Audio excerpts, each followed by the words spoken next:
Bata pa lang ako, nag-isnan ko na yung hirap ng buhay ng pamilya ko. Kaya sa murang edad ko, nag-isip ako ng paraan kung paano ko sila matutulungan. Hanggang sa natuto ako na magtanim ng palay, kumuha ng mga kangkong, manuso, para lang makatulong sa kanila. Yung mga ginagawa ko na yun, binibenta ko, nagiging pera, kaya nakakatulong ako sa kanila. May nakilala ako na isang tao na tumulong sa akin. Tinulungan niya ako na ipasok ako sa isang salon dito sa town na mag-manicure. Kaya kinuha ko yung opportunity na yon. Kaya namasukan ako ng ilang taon din.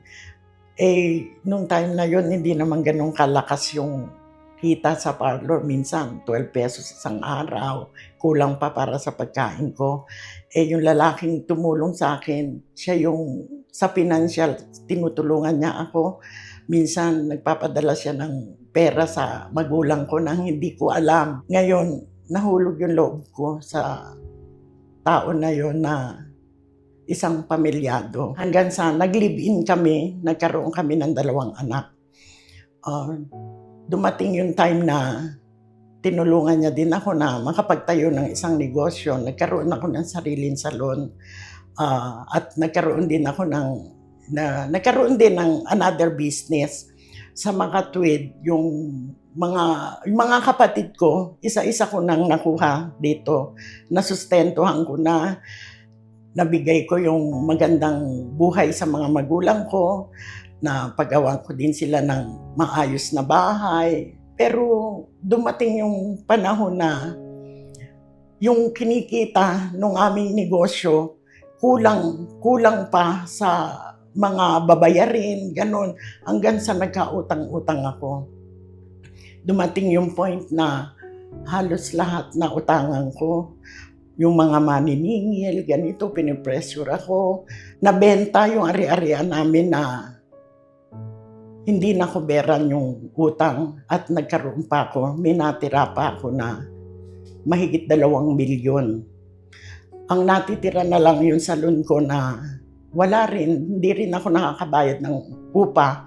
Kaya dumating yung time na pinapaalis ako. Wala, as in na zero balance. Yung mga anak ko na nag-aaral, walang pan-tuition, hindi sila makakuha ng exam. Kaya tuwing mag-e-exam sila, nagpo-promissory note na lang kami. Ganun ang naging buhay ko. Ganun yung naging buhay ko, napakahirap. Dumating pa yung point na 140 pesos na bill ng tubig. Napuputulan kami ng ilaw.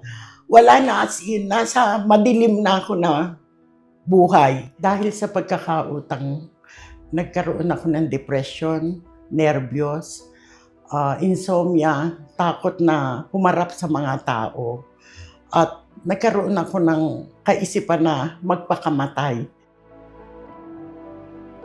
Dumating yung time na may isang maniningil na pinangakuan ko sa pwesto ko. Kaya nung time na yun, araw ng linggo, naglakad-lakad ako para taguan ko lang yung maniningil na yun. Kasi pag yun nadatnan ako, nagwawala sila, pinapahiya nila ako. Kaya lumakad-lakad ako hanggang sa mapunta ako sa Simbahang Universal. Kasi sa KM3, KM4 ako, KM3 yung UCKG noon eh. Umattend ako para lang magtago. Pag alam kong wala na yung maniningil, lalabas ako. Pero hindi ganun ang nangyari. Nag-umpisa yung service. Natapos ko yung service. First time ko na makapakinig ng salita ng Diyos. Umuwi ako. Alam mo yung napakagaan. Punong-puno ng pag-asa yung buhay ko. Parang sabi ko, ay ito pala yun. May pag-asa pa pala. Kaya nagdiretso ako. Nagdiretso ako ng pag-attend. Hanggang sa natutunan ko kung paano maging tapat sa ikapo, kung paano yung mga sumunod, mga purposes, sinusunod ko talaga yun. Ilang taon din na gano'n na nakita ko sa sarili ko, nababago yung buhay ko, nababago ang lahat, ang lakas ng loob ko, yung bang naging matapang ka, harapin kung ano man yung darating sa buhay mo. Nakabayad ako ng utang, nawala lahat yung problema ko. May problema pero hindi na ganun kaano, alam kong okay, mapapagtagumpayan hanggang dumating yung campaign. Sinasalihan ko yung mga campaign na yan na after naman ng campaign, talagang may mga resulta na nangyayari na nabago yung buhay ko hanggang sa dumating yung isang campaign na 1 week.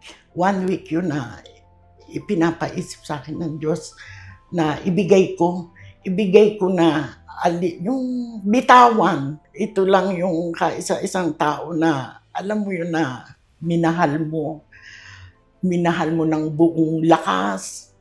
Tapos siya pa yung ama ng mga anak ko, mabait siya sa mga anak ko, mabait siya sa akin, sa magulang ko, sa pamilya ko, napakabait niya. Pero kailangan kong bitawan, sinakripisyo ko yung spiritual, physical, financial, lahat binigay ko. Sinurrender ko 100% dahil gusto kong makawala na. Kaya ayun, start nun, namuhay na ako na alam mo yung napakagaan, napakasaya, araw-araw, wala ka na lang sinasambit kundi pasalamatan mo ang Panginoon. Ito pala yun, naging kumpleto yung buhay ko. Mas lalo akong nagpursige na makatulong sa mga taong nangangailangan ng Diyos. Kaya talagang nagdadala ako, nag-evangelize ako ng mga kaluluwang parehas ko din ang problema na sabi ko, walang imposible sa Panginoon. Ang lahat ng yon napagtagumpayan ko sa tulong ng banal na Espiritu. Yung mga anak ko ngayon, nakatapos sila ng college, nagkaroon sila ng negosyo, kanya-kanyang negosyo, at yung business ko na dating pinapaalis na ako nung time na yon dahil hindi ako nakakabayad, patuloy na bine-bless ng Panginoon. Lalo na ngayon, patuloy na umaangat yung mangkita niya.